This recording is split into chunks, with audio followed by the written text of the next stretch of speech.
Spirit of Mary. Halo anak-anak hebat kelas 9, Panderman. Apa kabar?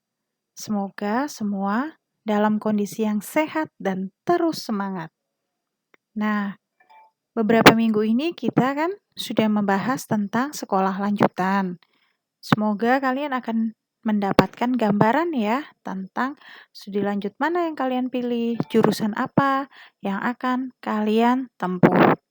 Kali ini kami tim BK akan membuat tentang masa depan dengan mengenali minat serta bakatmu.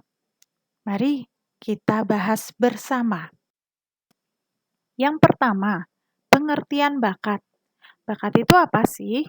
Bakat itu merupakan potensi yang dimiliki oleh seseorang sebagai bawaan sejak lahir. Nah, kalau itu adalah tabungan dari Tuhan sejak kamu lahir. Jadi, setiap orang itu sebenarnya bukan putih polos, tetapi sudah membawa bekal tanda kutip dari Tuhan tentang apa yang menjadi bakat. Nah, sekarang mari kita kenal bakatmu itu apa aja. Coba sambil mendengarkan, melihat PPT yang ada, kalian refleksi. Apa ya bakatku? Yang pertama ada bakat verbal nih.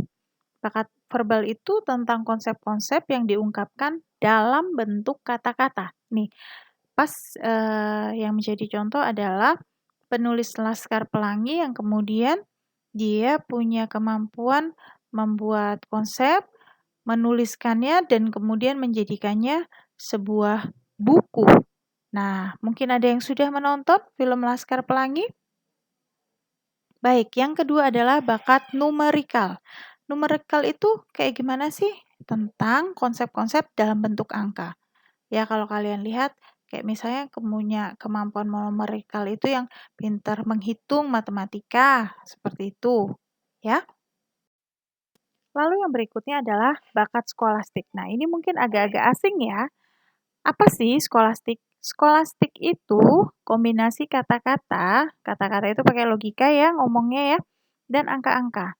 Terus bisa nalar, mengurutkan, kemudian bisa memikirkan, ini kok terjadi gini, oh sebabnya ini, oh makanya ada kejadian seperti itu, ada akibatnya.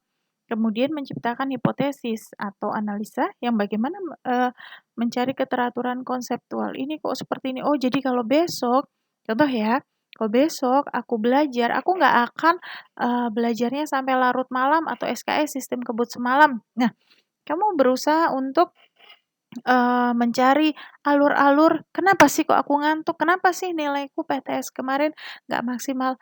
Nah kemudian, oh karena aku begadang SKS, kemudian karena aku SKS, aku nggak bisa maksimal, oksigen ke otak kurang, oh berarti jalan keluarnya aku belajarnya lebih awal.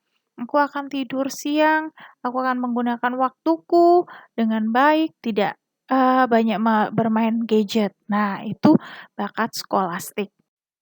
Yang berikutnya adalah bakat abstrak. Abstrak, iya, karena bakat abstrak ini bukan hanya kemampuan tentang kata, tapi juga ada polanya, rancangannya, diagramnya, ada ukuran-ukurannya, bentuk dan posisinya. Jadi bukan hanya tentang menghitung aja, tapi juga ada rancangannya, polanya, bentuknya seperti apa. Ya, saking banyaknya dibilangin abstrak. Terus yang berikutnya adalah bakat mekanik. Nah, kalau mekanik, mohon maaf ini memang harus berasal dari IPA karena terkait dengan tata kerja mesin, perkakas dan alat-alat lainnya. Ya, bisa dipahami? Yang berikutnya. Nah, ini yang ingin jadi arsitek. Bakat yang kamu miliki adalah bakat relasi ruang, yaitu mengamati, menceritakan pola 2 dimensi, berpikir dalam 3 dimensi. Maksudnya apa sih, Bu? Ini kok bisa ya ruangan ini bisa dibentuk seperti ini. Nah, biasanya yang suka rubik-rubik, main maksudnya ya, itu bisa tuh relasi ruangnya itu jadi arsitek. Nah, yang berikutnya adalah bakat kecepatan ketelitian, clerical. Nah, ini sukanya meramu percobaan di laboratorium, terus dicatat hasilnya. Jadi hasilnya itu untuk ilmu yang bermanfaat bagi orang banyak. Sampai sini apakah sudah jelas? Dan terakhir adalah bakat bahasa linguistik. Makanya kalau di jurusan SMA ada yang IPA, IPS, dan juga ada yang bahasa. Karena apa? Ini kemampuan untuk menalar dalam bentuk sastra ya, jadi ahli sastra. Terus macam-macamnya pekerjaan apa? Nih ada jurnalistik, stenografi, penyiaran, editing, hukum, pramuniaga, dan lain-lain. Kita PPT yang berikutnya adalah tentang minat. Bakat sama minat beda ya Bu ya? Beda banget. Kalau bakat itu bawaan kalian sejak lahir, kalau minat proses tetap untuk memperhatikan dan fokus diri. Apa yang diminati? Apa yang disenangi? Dan membuat rasa puas. Jadi kalau bakat itu dari lahir, ya udah memang ada bakat seperti itu. Tapi disenangi nggak? Kalau nggak suka ya nggak akan berkembang minatnya. Ya, tapi kalau misalnya aku bawaan lahir, terus minatku juga di situ, ya, itu bisa menimbulkan rasa puas. Apa aja sih minatku? Bisa cek minat tentang vokasional, rujuk pada bidang-bidang pekerjaan, ya. Terus ada yang suka profesional, minat profesional. Jadi aku melakukan sesuatu itu ya demi profesi, demi sesuatu yang membuat aku semakin pandai dalam hal keilmuan, terus bisa jadi sejahtera secara sosial. Artinya sebagai profesi yang membantu orang banyak. Contoh apa nih? Kayak Bu Maria, Bu Yuni itu minat profesional BK, pengennya sih nolong orang, tapi juga jadi semacam ilmu yang bisa aku kembangkan. Nah, itu ya. Terus ada minat kegiatan fisik seperti mekanik, kegiatan luar. Nah, itu adalah minat fisik yang susah duduk tenang belajarnya. Nah, biasanya suka banget sama minat kegiatan fisik. Lalu, minat komersil. Sukanya apa? Hal yang menghasilkan uang, komersil. Contohnya pekerjaan dunia usaha, jual beli, periklanan, akuntansi, kesekretarisan. Nah, hal-hal yang semacam itu. Ya, bisa dipahami anak-anak? Oke, kita lanjut ya. Terus, nah yang terakhir. Ada yang suka petualang? Jadi petualang, misalnya jalan-jalan kemana? Nah, itu termasuk minat avokasional.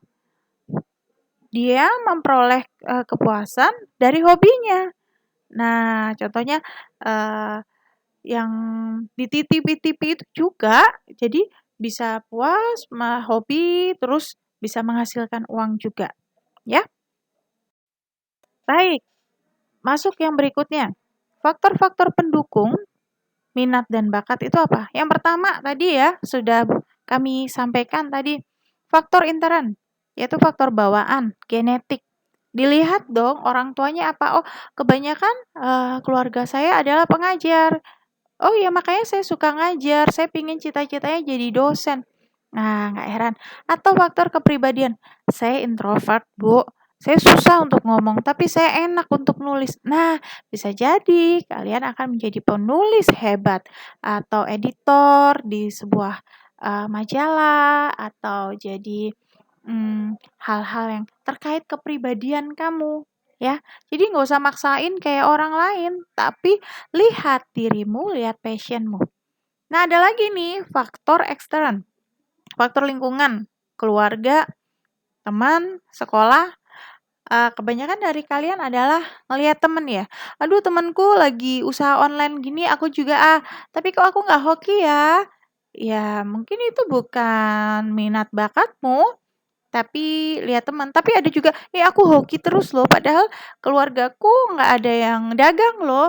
Oh, berarti itu adalah minat bakatmu yang kalian bisa tekunin sehingga menghasilkan pekerjaan yang menjanjikan kemudian hari.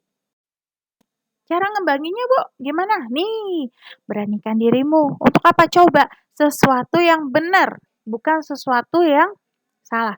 Coba maksudnya apa? kalau aku coba, ya aku jujur. Kalau aku gagal, ya udah dicoba lagi. Kalau misalnya udah sampai 2, 3 kali gagal dan sampai bosan, mungkin itu bukan passion-mu, ya. Terus didukung dengan latihan, sama lingkungannya juga. Dukung nggak kalau orang tua bilang, sebaiknya jangan jadi artis deh, kalau jadi artis itu lingkungannya nggak benar. Kalau orang tua bilang nggak benar dan kemudian kalian mengalami kesulitan, keseok-seok, ya mungkin itu bukan passion-mu lagi. Terus bisa nggak kalian memahami apa dirimu, memahami lingkungan, apa yang diinginkan oleh lingkungan. Terus pastikan segala sesuatu itu ada hambatan-hambatan. Bisa nggak mengatasi hambatan? Kalau nggak bisa, pikirkan lagi ya. Nanti tim BK akan memberikan kisah inspiratif supaya kalian memahami bahwa ternyata yang namanya mengembangkan diri pribadi itu nggak mungkin lancar jaya tanpa ada hambatan. Pasti ada hambatan, tapi kemudian mau bangkit lagi atau enggak, ya. Nah, masuk lagi. Cita-citamu apa? Ketika mau masuk SMA ditanya jurusan, "Kamu mau jadi apa?" "Bu, saya mau jadi psikolog." Kalau psikolog IPS juga bisa, IPA juga bisa. Nah, dilihat lagi bakat yang berkembang. Selain dukung cita-cita, juga dapat jadi profesi. "Bu, saya itu sukanya, ini loh Bu, desain-desain. Bakat saya itu sama minat saya kayak gitu." Bisa jadi nanti kamu, menjadi seorang desainer yang hebat. Atau, "Saya Bu, suka make up Bu." Nah, pahami dirimu untuk melihat keterampilanmu seperti apa, siapa tahu ketika kamu suka make up, nanti kamu jadi, make up artist, amin amin amin, yang terbaik ya buat kalian ya. Nah, yang terakhir, belajar. Karena belajar adalah harta karun yang akan selalu mengikuti pemiliknya kemanapun juga. Ya, ingat, hasil tidak akan membohongi usaha. Gimana anak-anak? Sudah paham semua ya?